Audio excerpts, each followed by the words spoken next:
सभी भक्तों को जय श्री कृष्णा, जय गिरिराज जी की राधे राधे। आज की हरि चर्चा श्री भक्तमाल ग्रंथ के स्वरूप में हम करेंगे, जो कि प्रभु का 9वां अवतार है, श्री बुद्ध अवतार। बौद्ध धर्म के प्रवर्तक महाराजा शुद्धोधन के यशस्वी पुत्र गौतम बुद्ध के रूप में श्री भगवान अवतरित हुए थे, ऐसी प्रसिद्धि विस्तृत है। परंतु पुराण वर्णित भगवान बुद्ध देव का प्राकट्य गया के समीप कीकट देश में हुआ था। यह जो कथाएं आप श्रवण कर रहे हैं, ये भक्तमाल जो ग्रंथ है श्री गीतापीठ गोरखपुर से, उनमें लिखित है। तो उसी के अनुसार हम आपको यह भगवान की जो हरि चर्चा है, प्रभु के अवतारों की चर्चाएं हैं, श्रवण करा रहे हैं। दैत्यों की शक्ति बढ़ गई थी, उनके सम्मुख देवता टिक नहीं सके। दैत्यों के भय से प्राण लेकर भागे दैत्यों ने देवधाम स्वर्ग पर अधिकार कर लिया। वे स्वच्छंद होकर देवताओं के वैभव का उपभोग करने लगे, किंतु उन्हें प्राय चिंता बनी रहती थी कि पता नहीं कब देवगढ़ समर्थ होकर पुनः स्वर्ग छीन लें। सुस्थिर साम्राज्य की कामना से दैत्यों ने शुराधिप इंद्र का पता लगाया और उनसे पूछा, हमारा अखंड साम्राज्य स्थिर रहे, इसका उपाय बताइए। देवाधिप इंद्र ने शुद्ध भाव से उत्तर दिया, सुस्थिर शासन के लिए यज्ञ एवं वेद विहित आचरण आवश्यक है। दैत्यों ने वैदिक आचरण एवं महायज्ञ का अनुष्ठान प्रारंभ किया। फलतः उनकी शक्ति उत्तरोत्तर बढ़ने लगी। स्वभाव से ही उद्दंड और निरंकुश दैत्यों का उपद्रव बढ़ा। जगत में आसुर भाव का प्रसार होने लगा। असहाय और निरूपाय दुखी देवगढ़ जगतपति श्री विष्णु के पास गए, उनसे करुण प्रार्थना की। श्री भगवान ने उन्हें आश्वासन दिया। श्री भगवान ने बुद्ध का रूप धारण किया। उनके हाथ में मार्जनी थी और वे मार्ग को गुहारते हुए उस पर चरण रखते थे। इस प्रकार भगवान बुद्ध दैत्यों के समीप पहुंचे और उन्हें उपदेश दिया, यज्ञ करना पाप है, यज्ञ से जीव हिंसा होती है। यज्ञ की प्रज्वलित अग्नि में ही कितने जीव भस्म हो जाते हैं। देखो, मैं जीव हिंसा से बचने के लिए कितना प्रयत्नशील रहता हूँ। पहले झाड़ू लगाकर पथ स्वच्छ करता हूँ, तब उस पर पैर रखता हूँ।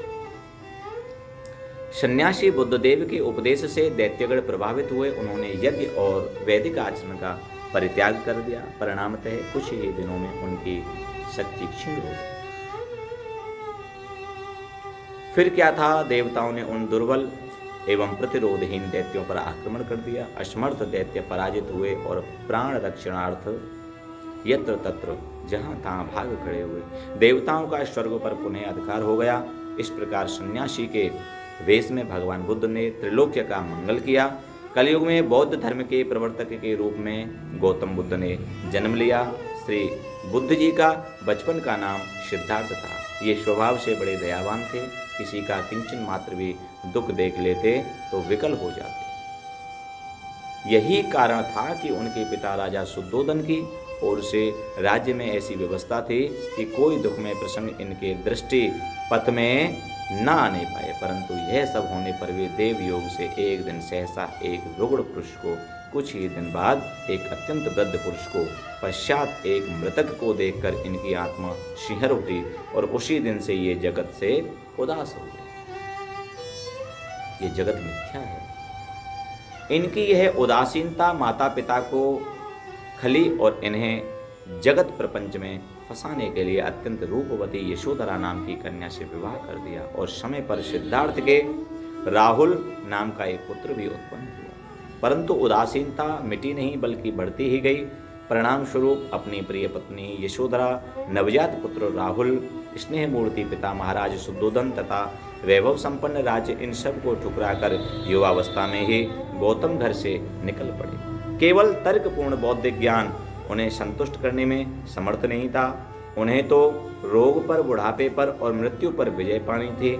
उन्हें शाश्वत जीवन अमरत्व अविष्ट था। प्रख्यात विद्वानों, उद्भट शास्त्रज्ञों के समीप वे गए, किंतु वहां उनको संतोष नहीं हुआ। आश्रमों से, विद्वानों से निराश होकर वे गया के समीप वन में आए और तपस्या करने लगे। सर्दी, गर्मी और वर्षा में भी बुद्ध जी वृक्ष के नीचे अपनी वेदिका पर स्थिर बैठे रहे। उन्होंने सब प्रकार का आहार बंद कर दिया था। अंत समय पर लंबे समय तक दीर्घकालीन तपस्या के कारण उनके शरीर का मांस और रक्त सूख गया, केवल हड्डियां, नसें और चर्म ही, खाल, त्वचा शेष रह रही थी। गौतम का धैर्य अविचल था। कष्ट क्या है इसे वे अनुभव ही नहीं करते थे, किंतु उन्हें अपना अविष्ट प्राप्त नहीं हो रहा था। सिद्धियां मंडराती, परंतु एक सच्चे साधक, सच्चे मुमुक्षु के लिए सिद्धियां बाधक है। अतः गौतम जी ने उन पर दृष्टिपात ही नहीं किया, उनको देखा भी नहीं। एक दिन जहां गौतम तपस्या कर रहे थे, उस स्थान के समीप मार्ग से कुछ स्त्रियां गाती बजाती जा रही थी।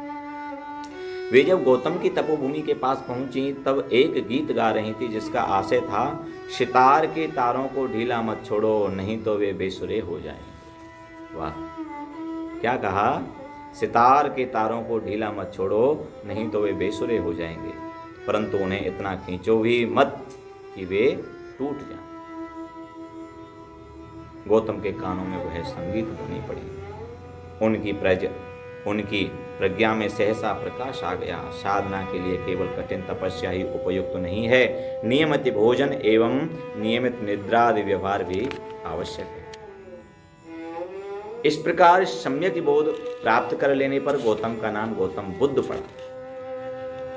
तत्व ज्ञान होने के बाद भगवान बुद्ध वाराणसी चले आए और अपना सर्वप्रथम उपदेश उन्होंने सारनाथ में दिया। धन्य है ऐसे बुद्ध प्रभु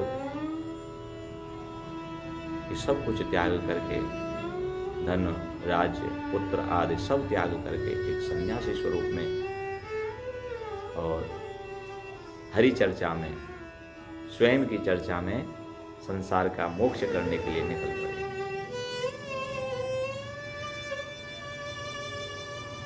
उन्होंने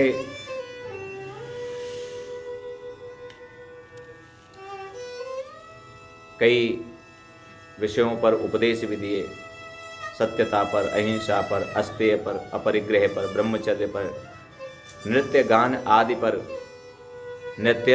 नृत्य गान आदि के त्याग पर, सुगंध माला त्याग, असमय भोजन त्याग, कोमल सैया त्याग, कामनी कंचन का त्याग, ये 10 सूत्र आपने दुख उन्मूलन एवं निर्वाण प्राप्ति में परमोपयोगी बताए। धम्मम शरणम गच्छामि, बुद्धम शरणम गच्छामि, संगम शरणम गच्छामि, यह बुद्ध जीव का शरणागति मंत्र है। तो इसीलिए जितना बने उतना समय को निहारते हुए, समय को देखते हुए, अपने वातावरण को शुद्ध करते हुए हमको हरि चर्चा करनी चाहिए, हरि चर्चा में तन्मय रहना चाहिए और जितना हो सके उतना सत्यता की ओर आगे बढ़ते रहें।